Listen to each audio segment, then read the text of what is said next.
कार्तिक माझं ऐक ना. श्रुती, तुझं ऐकूनही झालंय, माझं सांगूनही झालं नाही. अरे पण मी तुझ्या बरोबर आलं तर काय प्रॉब्लेम आहे? नको ना यार, प्लीज लेट मी हँडल दिस. अरे पण मागच्या वेळी आपण दोघेही गेलो होतो ना. मग आता जाऊ दे ना मला एकट्याला. पण मी त्यांना जास्त नीट कन्व्हिन्स करू शकेन. म्हणजे मी तुझं म्हणणं त्यांना पटवून देईन, तुला मदत होईल ना. तेच नकोय मला, मला तुझी मदत नकोय. भलत्या ठिकाणी काय इगो रे? अगं इगो नाहीये हा, मला पळवाट वाटते. तुला पुढे पुढे करणं ही मला पळवाट वाटते, म्हणून नको. अरे पण यात काय Shruti, please try to understand. आपण एकदा जाऊन बोललो, त्यांना काय वाटतं सांगितलं, आणि आता आपण आपलं डिसिजन घेतलाय. सो आता या मोमेंटला फक्त आम्ही दोघांनी एकमेकांशी बोलणं गरजेचं. ठीक आहे, तुम्ही दोघेच बोला. मी तिकडे शेजारी शांतपणे बसून राहील, चालेल? मुद्दाम करतेस ना?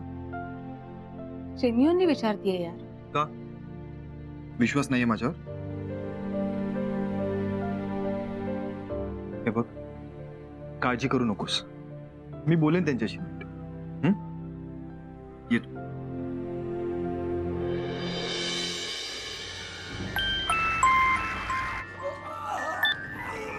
हॅलो गंधार, तो घरमालक आहे ना, तोच भूत आहे. काय? अरे हो, तो घरमालक होता ना, तोच भूत होता. आता रिव्हील झालं. दिशा, तू कशाबद्दल बोलतेस नक्की? अरे काल आपण सिनेमा बघत होतो ना, पण तुला झोप आली, तू झोपून गेलास. म्हणून तू आत्ता लावलास, मी नसताना. हुशार. रात्री उरलेला बघितला असताना आपण. अरे पेशन्स नव्हते माझ्यात. यार भूत कोण होतं नाही मला झाडून घ्यायचं होतं. वा, आणि आता मलाही सांगितलंस. बरं ते सोड, ऐक, मला तुला सांगायचं होतं की संध्याकाळी तयार राहा, आपल्याला डिनरचा प्लॅन करायचा आहे आपल्या नेहमीच्या जागी.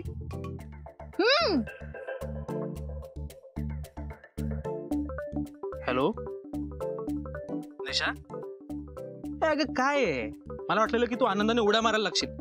तू म्हणजे ना, जाऊ दे, कॅन्सल करतो प्लॅन. मला आनंद झालाय, पण तोंडात चिप्स होते ना, म्हणून बोलता नाही आलं.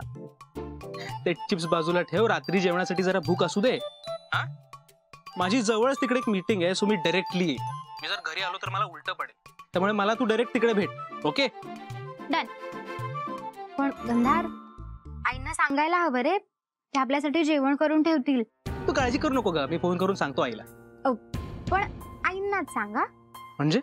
नाही म्हणजे मधुरा काकूंना नको सांगूस, तर आईंना वाईट वाटेल. कधी कधी डोकं बरं चालतं तुझं. आईलाच सांगेन मी, तू फक्त तयार राहा संध्याकाळी. ओके नक्की. चल बाय. हे काय? अगं कांदा का चिरतीयस? आमटी करते. अगं पण रात्रीला साधं वरण पण चालेल, आणि रस आहे ना भाजीला परत. ती भाजी गंधारला आवडत नाही ना. आमटी केली तर निदान व्यवस्थित जेवेल तरी. आई काकू, मी निघते. वहिनी, बाहेर जाणाऱ्याला आपण कुठे चाललोय हे विचारू नये ही पद्धत मला माहिती आहे, पण आपण कुठे चाललोय, कशासाठी चाललोय, कधी परत येणार आहे हे सांगण्याची काही पद्धत? नाही, मला वाटलं तुम्हाला माहिती ऑलरेडी. हो, स्वप्न पडतात ना मला. नाही तसं नाही. गंधार तुम्हाला काहीच म्हणाला नाही का? मी सांगितलं होतं त्याला तुम्हाला सांगायला. कशाबद्दल? त्याचा फोन आला होता की आपण डिनरला जाऊ.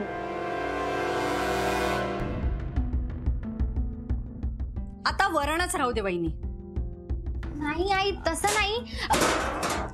ऍक्च्युली मी सांगितलं होतं त्याला की तुम्हाला फोन करून सांगायला म्हणून, पण त्याने नाही सांगितलं बहुतेक. आई आई खरंच मी सांगितलं होतं त्याला.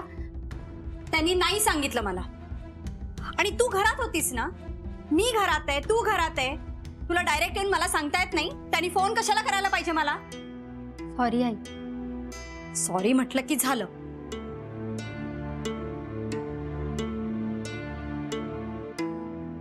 गंधार, नाही मी नाही निघाले अजून. नाही, आपण आजचा प्लॅन कॅन्सल करूया. नाही तसं काही नाहीये रे, मी बरी आहे.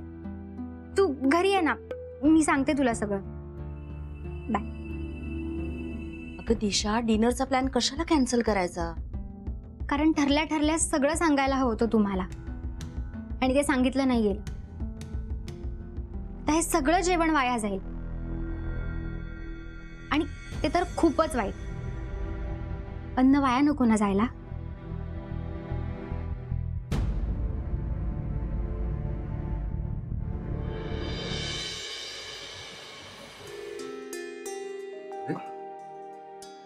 कार्तिक, तू कधी आलास? मगाशीच. पंडितजी, तुमच्या तोंडून ही चीज किती वेळा ऐकली ना तरी समाधान होत नाही. जेव्हा तुम्ही घरी गायला होतात तेव्हा कितीतरी दिवस ही डोक्यात घोळत होती. माझीच वाक्य तुझ्या तोंडून ऐकतोय असं वाटतंय. गुरुजी जेव्हा ही चीज गायचे ना तेव्हा मी देखील हेच म्हणायचो. अरे म्हणून तर त्यांच्याकडून हट्टाने मी हे शिकून घेतले.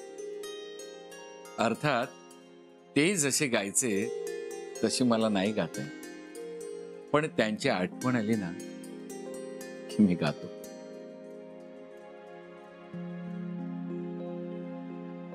काय झालं पंडितजी? कटू आठवण.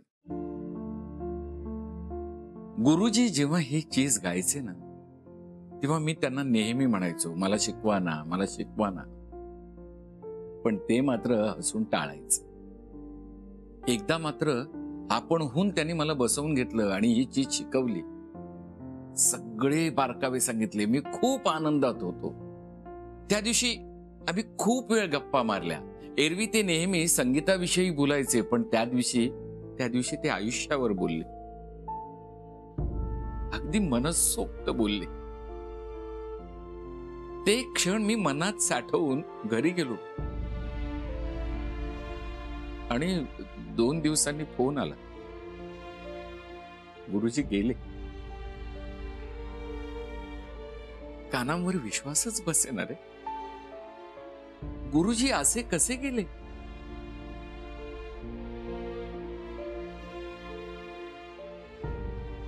कार्तिक, त्यानंतर जेव्हा जेव्हा मी ही चीज गातो तेव्हा माझ्या मनात विचार येतो, त्या दिवशी जर गुरुजींनी ही चीज मला शिकवली नसती तर कदाचित त्यांच्या बरोबरच. पंडितजी, बरोबर आहे. आपल्या जवळचा ठेवा हा पुढे गेलाच पाहिजे. आपणच दिला पाहिजे स्वतः.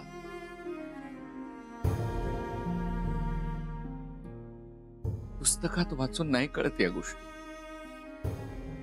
दोन्ही हाताने आधीच्या पिढीने पुढच्या पिढीकडे देण्याचा हा दागिना आहे. पंडितजी, अरे कार्तिक, तुझं काही काम होतं का? नाही, असं काही नाही.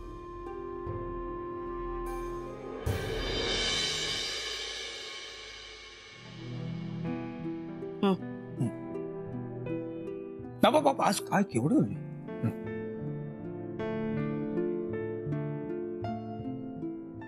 अहो, नाही, लाईटचं बिल भरलेलं आहे. मी काय म्हणतेय, अगं, दूधवाल्याचे पैसे देईन मी सकाळी. कशाला काळजी करतेस तू? पिलं सोडून मी तुमच्याशी कुठल्याच विषयावर बोलू शकत नाही का? नाही बोलत का मी कधीच?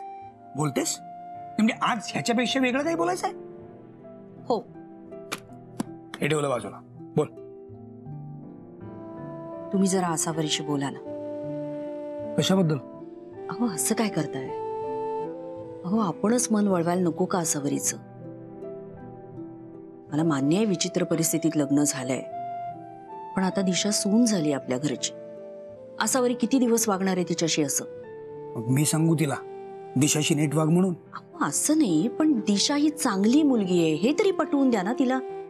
पण मीच का? असं काय करताय? दिशा तुमची चांगली मैत्रीण आहे. तुम्ही तिला जास्त चांगलं ओळखता म्हणून सांगते, तुम्ही तिला पटवून द्या. तुम्ही सांगितलं तर ती ऐकेल. मी तर आता बोलणंच बंद केलंय. का तुमच्यात काही झालंय का? नाही, काही झालंय असं नाही, पण आता आजचीच गोष्ट. गंधांनी डिनरला जायचं ठरवलं होतं. त्यांनी आसावरीला सांगितलं नाही. दिशा येत्यावेळेला आम्हाला सांगायला आली. आसावरी तिच्यावरच चिडली. आता यात दिशाची काय चूक होती? पण दिशा खरंच समजूतदार आहे हा मुलगी. तिने लगेच कॅन्सल केलं डिनर वगैरे. पण आसावरी डिनरचा प्लॅन कॅन्सल केला ही चांगलीच गोष्ट केली तिने. आहेच ती समजूतदार. पण हा गंधार, त्याला अक्कल नको. ही मुलं तिला गृहीत धरतात असं जर तिला वाटलं तर ती चिडणारच ना. पण तुम्ही आसावरीची बाजू का घेताय? कारण मी तिच्याच बाजूने आहे. या सगळ्या प्रकारामध्ये अगदी सुरुवातीपासून मी आसावरीच्याच बाजूने आहे मधुरा. मी फक्त बोलत नाही, कारण घरातले जवळजवळ सगळे तिलाच अक्कल शिकवत आहे. तिने समजूतदारपणे वागावं असं का अपेक्षित आहे तुम्हाला सगळ्यांना? चूक तिने केली आहे का? ज्यांनी चुका केल्या ते वावरतायत बिनधास्तपणे. पण तुम्ही दिशाशी चांगलेच वागताय ना. कारण ती चांगली मुलगी आहे. हा, या घरात नवीन आहे ती. तिचं माहेर मागे सोडून आली आहे ती. त्यामुळे आपणच तिला आधार द्यायला हवा, तिला सांभाळून घ्यायला हवं. पण आसावरीला मी काय समजावायला जाणार नाही, प्लीज. अहो पण दिशा खरंच चांगली मुलगी आहे. ती ऍडजस्ट व्हायचा प्रयत्न करते हे तरी सांगा तिला. तिला सांगायचं काय? तिला दिसत नाहीये का दिशा कशी वागते ते? त्यात मी सांगण्याची काय गरज आहे? तुम्ही एवढे नामानिराळे कसे राहू शकता हो? कारण या सगळ्यात इन्व्हॉल्व्ह व्हायचं जर ठरवलं ना मी, तर सगळ्यात आधी मी जाऊन त्या गंधारच्या 2 सांडकन मुसकाटीत वाजू. बेजबाबदार मुलगा. मग निदान ते तरी करा. नाही, मी वाट बघतोय. हे सगळं शैलेशने करायची वाट बघतोय मी. कळलं तुला? गंधार कसा चुकला हे दाखवण्याच्या नादात शैलेश बाप म्हणून कसा कमी पडला हे मला दाखवायचं नाही. त्यामुळे आसावरीला मी काही जाऊन सांगणार नाहीये, प्लीज. दे मला, मी टाकते धुवायला. नको, राहू दे, मी टाकतो. अरे तू का चिडलायस माझ्यावर? कारण आपला व्यवस्थित ठरवलेला प्लॅन तू कॅन्सल केलायस. करावा लागला कारण तू आईंना फोनच नाही केला. मग तू सांगायचंस ना. एवढ्याशा कारणाकरता प्लॅन कॅन्सल करण्याची काहीच गरज नव्हती. गंधार, अरे आईंनी पूर्ण स्वयंपाक करून ठेवला होता. सगळं वाया गेलं असतं रे. हो, खूप सुजाण गृहिणी झालीस ना तू आता. आईला इम्प्रेस करण्याच्या नादात आपला प्लॅन बर्बाद केला असतो. मी टेबल बुक केलेलं माहिती तुला. मग जायचं होतंस ना एकट्यानी. परवडलं असतं. अरे घरी आईचा चिडलेला चेहरा बघत जेवणापेक्षा मला ते नक्कीच परवडलं असतं. वा, मस्त, उत्तम चाललंय तुमचं. गंधार, ही बिचारी स्वतःची हाऊस मौस बाजूला ठेवून घरातली परिस्थिती आटोक्यात आणण्याचा प्रयत्न करते, आणि तू पळवाटा शोधतोयस. बाहेर जाऊन एकटा जेवायला तयार झालास, स्वतःचा कम्फर्ट झोन. माझा मुलगा शोभतोस? हो बाबा, खरंच बोलतोय. अरे मी काय केलं आजवर? हेच तर केलं. आणि त्यामुळे घरात जे काही झालंय हे तू बघतोयस, बघत आलायस. त्यामुळे आता मी हे तुला जे काही बोलतोय हे तुला कितपत आवडेल, पचेल, आय डोंट नो. पण मी ज्या चुका केल्या त्या तू करू नयेस म्हणून खूप कळकळीने सांगतोय. दिशा प्रयत्न करतेय तर तू तिला साथ दे ना. तिला अप्रिशिएट कर. इतका बेदरकारपणा बरोबर नाही रे. हो बाबा, पण मी नाही, मला स्पष्टीकरण नकोय. रादर तुझ्याकडनं स्पष्टीकरण मिळावं म्हणून मी हे बोलतच नाही. पण काही गोष्टी वेळेत केलेल्या बऱ्या असतात. नाहीतर वेळ निघून जाते आणि फक्त हतबल होण्याची वेळ जशी माझ्यावर आली. तुमच्या लग्नाला माझी संमती आहे, पण आसावरी ती दुखावली गेली आणि मला माहिती आहे की मी इथे नाही आहे म्हणून तिचा फोकस फक्त तुमच्यावर आहे. आणि त्यात तू हे असं घाईने केलंस. हो बाबा, मला कळतंय, पण नुसतं कळून उपयोग नाहीये रे. त्याच्यावर इलाज काढायला पाहिजे. कृती दिसली पाहिजे. दिशा करतेय, प्रयत्न करतेय दिशा आसावरीच्या कलानी घेण्याचा. तिला साथ दे. त्या वेळ ही खूप महत्वाची गोष्ट आहे. माझी वेळ कधीच निघून गेली आहे. तुझी जाऊ देऊ नकोस.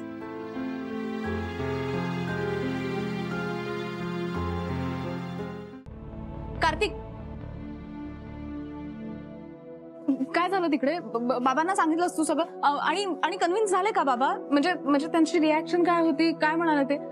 चिडले नव्हते ना काहीच? तू सांगितलंस ना सगळं त्यांना नीट? श्रुती, जरा श्वास तर घे.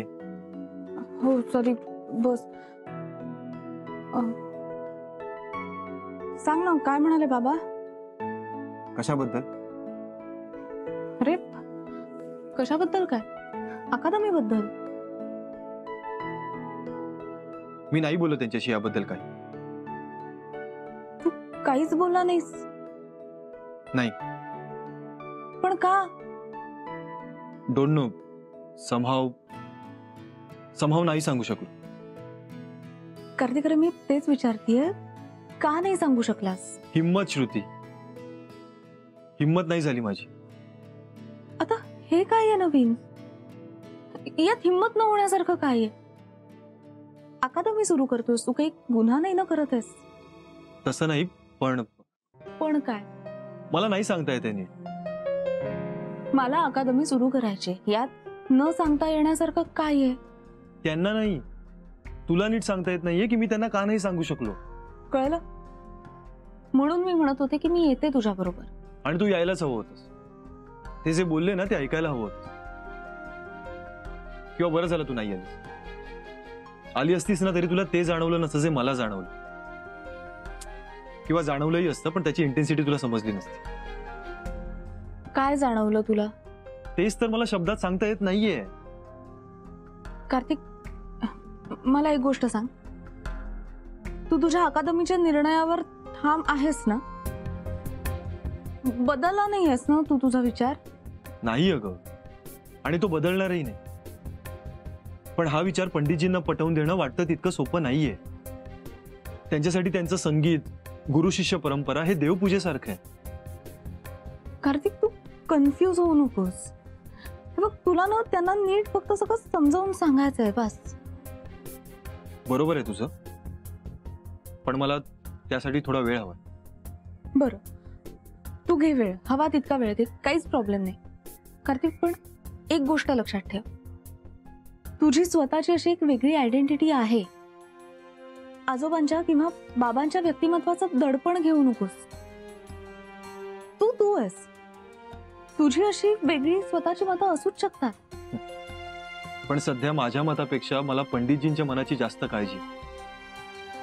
तुला माहित नाहीये अगं, ते खूप इमोशनल आहे त्या सगळ्या गोष्टींना घेऊन. तू ऐकायला हवं होतंस ते आज काय बोलत होते, कसे बोलत होते. हे बघ कार्तिक, मला खरंच माहिती नाही की ते काय बोलत होते. पण मी तुला एक गोष्ट सांगू, बाबांनी ना आजवर कोणावरही कधीच आपली मतं लादली नाहीये, अगदी माझ्यावर सुद्धा नाही. आणि कधी चुकून जर आमच्यात काही मतभेद झाले तरी मी माझं मत त्यांना स्पष्ट सांगायचे, बोलून दाखवायचे. आणि तरी त्यांना कळलं नाही तर मी त्यांना कन्व्हिन्सही करायचे. श्रुती, ते तुझे वडील आहेत, गुरु नाहीये.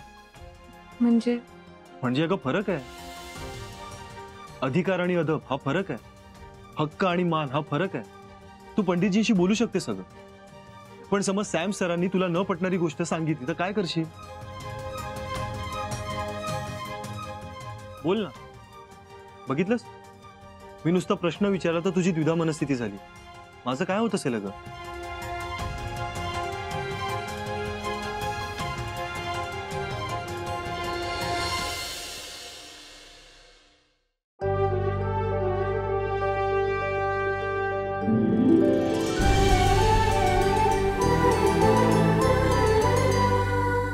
अधिक माहितीसाठी सोनी लिव्ह ॲप डाउनलोड करा. Sony LIV, we live to entertain.